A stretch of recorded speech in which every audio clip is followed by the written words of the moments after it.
Welcome back to the Midnight Who Show, and today I'm going to be reviewing Black Panther: Wakanda Forever, the conclusion to Phase 4 of the MCU. Film was, of course, changed dramatically after the unexpected passing of Chadwick Boseman. He was the character of T'Challa, and he just brought so much passion into the character, and I was really just curious how they're going to move this film franchise forward, and I gotta tell you, Ryan Coogler handled that task really well, and it's not an easy task for any writer or director to actually have to address, and I think the film just nailed it. Just from the opening alone, just like it just puts you right into that moment where, T'Challa is facing this, unexpected illness, and Shuri is trying to save him the best she can, and it just doesn't work. And it does lead, I think, into a really interesting character arc with Shuri throughout this entire film, as she kind of now is stepping into a role that's very unfamiliar and different for her. And it's a lot of things she has to accept, which kind of goes against who she is as a character. And I think Ryan Coogler did a great job with that. And let me tell you, Letitia Wright nailed it in this role. She is a phenomenal actress who can just really handle a lot of things that this film does. And she's now the unexpected kind of lead of the franchise. And I think she did a really good job with it. And let me tell you, the MCU logo and opening being transformed into all those imagery of Chadwick Boseman's T'Challa was so amazing. You just can hear just how quiet the theater got. And it was just so moving. So I gotta talk about Angela Bassett in this film. She is phenomenal. Like, she just nailed the emotional, just everything in this film.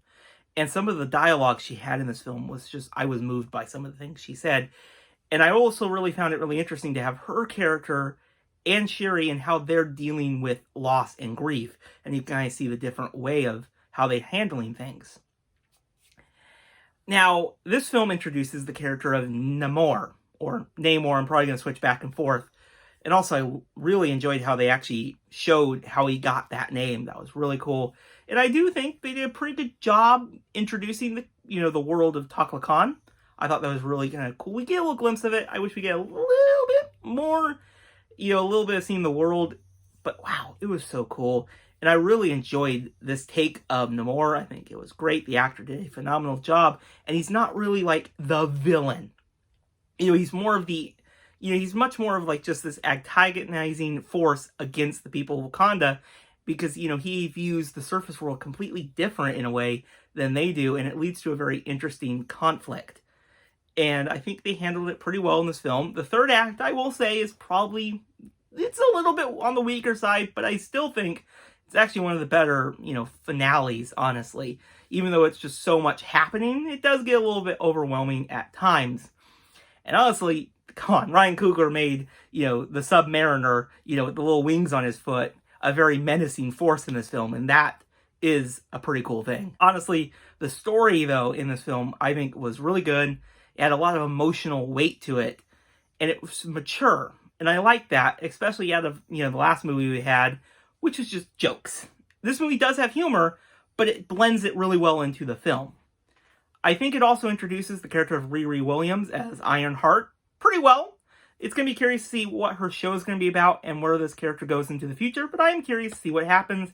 And I kind of like that kind of dynamic between her and Shuri, because they're both kind of scientists, but they're just a little bit different in a way. I like how they explored that really well. But yeah, Wakanda Forever, I think, is a pretty decent sequel. And honestly, they had such a huge task at their hands to not just continue the franchise, but respect the character of T'Challa. And I think they did everything right. Ryan Coogler, he just nailed it. I definitely don't think this is an easy film for him to make. And honestly, I would definitely recommend it if you have not watched this film. I think you're going to enjoy it. And it also sets the future of the character of Black Panther, I think, really well. And I'm excited to see where it goes to in the future. Now, that's it for the Phase 4 of the MCU. Now, I don't think this has been one of the greatest phases that they've done, but they have had a few films that I've really enjoyed. Of course, Spider-Man No Way Home, phenomenal. Black Panther: Wakanda Forever, a very emotional, packed film with a very good antagonist.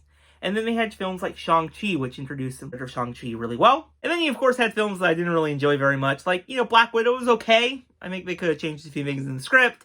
Then you had films like, Thor Love and Thunder, which, I don't know what to think of that one, honestly. I think there's some good ideas in there, but the humor just took me out of the film.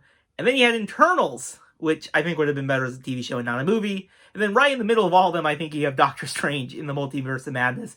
It's not great. It's not, bad. It's kind of right in the middle. So yeah, very mixed bag of films for the Phase 4. And that's not even talking about the TV shows, but that's a completely different topic for another day. But what did you think of Wakanda Forever? Let me know your thoughts on this film in the comments below. And I will see you guys in the next video. Bye, everyone.